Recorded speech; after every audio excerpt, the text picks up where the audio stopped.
इसका इतिहास 6th century BC से है। तो मैं आप लोग को बताया था कि भगवान बुद्ध यहाँ आते थे, 4 वर्षावास बिताए। भगवान बुद्ध के 2 लोकल शिष्य सारीपुत्र और महामुगलाइन बताए थे, जो धर्म के 2 पिलर बने। तो महामुगलाइन का जन्म यहाँ से 3 किलोमीटर की दूरी पे है कोलित ग्राम, और निर्माण है मध्य प्रदेश के सांची, जो सांची स्तूप के नाम से जाना जाता है। ये सारीपुत्र स्तूप के नाम से जाना जाता है, क्योंकि सारीपुत्र का जन्म और परिनिर्वाण इसी जगह हुआ था, जो धर्म के पिलर बने थे। सारीपुत्र ज्योतिष के बहुत बड़े विद्वान थे, हाथ को अच्छी तरह से पढ़ते थे, और भगवान बुद्ध से 4 साल की उम्र में बड़े थे। भगवान बुद्ध से बड़े थे 4 साल, ठीक है ना। भगवान बुद्ध से धर्म की दीक्षा लिए और वो राइट हैंड हुए, इसलिए उनको सेकंड बुद्ध भी कहते हैं। चूँकि सेकंड बुद्ध इसलिए कहते हैं कि भगवान बुद्ध के पुत्र को धर्म की दीक्षा, राहुल को धर्म की दीक्षा सारीपुत्र ही दिए। तो अपने हस्तरेखा के बल पे मालूम किए कि ज़्यादा आयु है नहीं और बहुत बड़ा काम बाकी रह गया है, क्योंकि मैं बहुत सबको धर्म की दीक्षा दिया और मैं अपने घर वाले को ही धर्म की दीक्षा नहीं दिया, और वो ब्राह्मण फैमिली से थे। ब्राह्मण फैमिली समझते हैं? भगवान बुद्ध के जितने भी प्रधान शिष्य थे सब ब्राह्मण फैमिली से ही थे, पंडित फैमिली से ही थे। यहाँ तक कि आप ये भी जानते हैं कि भगवान बुद्ध जब वो अपना इनलाइटमेंट उनको मिला, ज्ञान की प्राप्ति हुआ, तो प्रथम धर्म उपदेश सारनाथ में जो दिए वो 5 पंडितों के बीच में ही दिए, और सारीपुत्र, महामुगलायन, महाकश्यपा, उपाली, ये सब ब्राह्मण ही थे, है ना। तो ब्राह्मण फैमिली से बिलोंग करते थे। तो सारीपुत्र अपने भगवान बुद्ध से आशीर्वाद लेकर के जहाँ जन्म लिए थे उसी जगह बैठ करके अपने माता रूपसारी के बड़े पुत्र थे, इसलिए उनका नाम सारीपुत्र था। पिता भगंत देव, बहन 3 थे, है ना। 3 बहन का नाम था चाला, उपचाला और विषुपचाला, और 4 भाई थे, जिसमें से 3 भाई का नाम चुंद, छंद और रेवत था, है ना। एक तो सारीपुत्र स्वयं हो गए, और 3 भाई का नाम चुंद, छंद और रेवत था। सबको बैठा करके 8 मेंबर को बैठा करके सारीपुत्र धर्म की दीक्षा दिए। जैसे ही धर्म की दीक्षा कंप्लीट हुआ तो परिनिर्वाण को प्राप्त कर गए।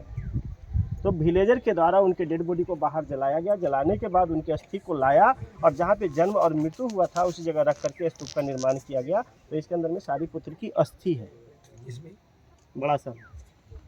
उसके बाद इस स्तूप का पुनर्निर्माण सम्राट अशोक किए कलिंग युद्ध के बाद, क्योंकि कलिंग युद्ध के बाद ही बुद्धिज्म एक्सेप्ट किए थे मोकलीपुत्र ऋषि से, और उस समय बुद्धिज्म टूटा हुआ था महासंघिका अवस्था वीर के रूप में। तो सम्राट अशोक तृतीय बौद्ध काउंसिल पटना में बुलाए और वहीं पे एक अभिधम पिटक का निर्माण हुआ। तो कुल मिलाकर के हुआ त्रिपिटक, विनय पिटक, शुद्ध पिटक और अभिधम पिटक, है ना। उसके बाद बुद्धिज्म का प्रचार प्रसार किए। यहाँ तक आप लोग भी जानते हैं कि सम्राट अशोक अपने पुत्र और पुत्री को श्रीलंका भेजे धर्म प्रचार के लिए, जिसका नाम था महेंद्र वर्मन और संघमित्रा, है ना। इस स्तूप का पुनर्निर्माण किए, 84,000 स्तूपों का निर्माण किए। उसके बाद इसका पुनर्निर्माण कुषाण डायनेस्टी में कनिष्क राजा के द्वारा किया गया। कनिष्क के पीरियड में चौथा बौद्ध काउंसिल हुआ था कश्मीर में, है ना। 7 राजा इसको बनाया है, खुदाई किया गया तो 3 राजा का प्रमाण आया है। 3 ही राजा का प्रमाण है। जो 3 सीढ़ी है, देख रहे हैं, थोड़ा सा साइड देखिए, 3 सीढ़ी है, देख रहे हैं। कंस्ट्रक्शन तीनों का अलग अलग है। अरे सबसे छोटी सीढ़ी गुप्त काल का है, बीच वाला हर्ष का, और ये पाल का है, देख रहे हैं ना। गुप्त काल को भारत के इतिहास में गोल्डन इरा कहते हैं, स्वर्णयुग कहते हैं, चूँकि आर्किटेक्चर का डेवलप हुआ था, एजुकेशन का डेवलप हुआ था। तो यहाँ देखिए भगवान बुद्ध की मूर्ति है सामने, देख रहे हैं, सामने दीवार में देखिए ना, टोन्ड नहीं है, फेस नहीं है, नहीं है ना। वो इंडियन विजिटर का मैजिक है, क्योंकि 2016 से पहले इसके अंदर जाते थे।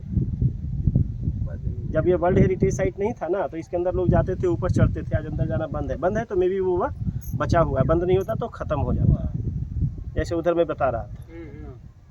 ये धम्य स्थल है ना, ये धम्य स्थल है, इसलिए इसके चारों तरफ ईंटों के बने गोल गोल देख रहे हैं, स्क्वायर और गोल इसके चारों तरफ है। इधर भी है, उधर भी है, दूर में भी। यह सभी स्तूप से, और इस स्तूप को लोग मनौती स्तूप कहते हैं। विद्यार्थी और टीचर जो पढ़ने और पढ़ाने के लिए आते थे ना, तो पूजा करते थे, पूजा करने के बाद मन्नत मांगे, और जिनकी मन्नत पूरी हो जाती थी, यहाँ आर्किटेक्चर का पढ़ाई होता था, तो आर्किटेक्चर के माध्यम से छोटा सा कंस्ट्रक्शन बना करके डेकोरेट कर देते थे, उसको मनौती स्तूप कहते हैं। दूसरा स्क्वायर देख रहे हैं, ये सब मेमोरियल स्तूप से। विद्यार्थी या टीचर पढ़ने या पढ़ाने के क्रम में मर गए, अनफॉर्चुनेट, आकस्मिक तो कुछ भी हो सकता है ना, तो आकस्मिक उनकी मृत्यु हो गई, तो ट्रांसपोर्टेशन तो अच्छी थी नहीं, चूँकि लोग पैदल आते थे पढ़ने के लिए, तो उनके डेड बॉडी को बाहर जला देते थे और उनके याद में बना देते थे। आज भी पूरे वर्ल्ड से लोग आते हैं और इस स्तूप की वंदना लेते हैं। क्योंकि वर्ल्ड हेरिटेज साइट है, तो यहाँ पूजा बृहद पैमाने पे करना अलाउ नहीं है, जैसे महाबोधि टेम्पल में होता है, वो यहाँ अलाउ नहीं है। लेकिन आस्था जुड़ी है, सारिपुत्र की अस्थि है इसके अंदर में, तो लोग आते हैं और वंदना करते हैं, सामूहिक वंदना लेते हैं, पंचशील लेते हैं, है ना। पता होगा ना क्यों लेते हैं वंदना? पता है। आप लोग भी लेना चाहते हैं तो पंचशील सामूहिक वंदना ले सकते हैं।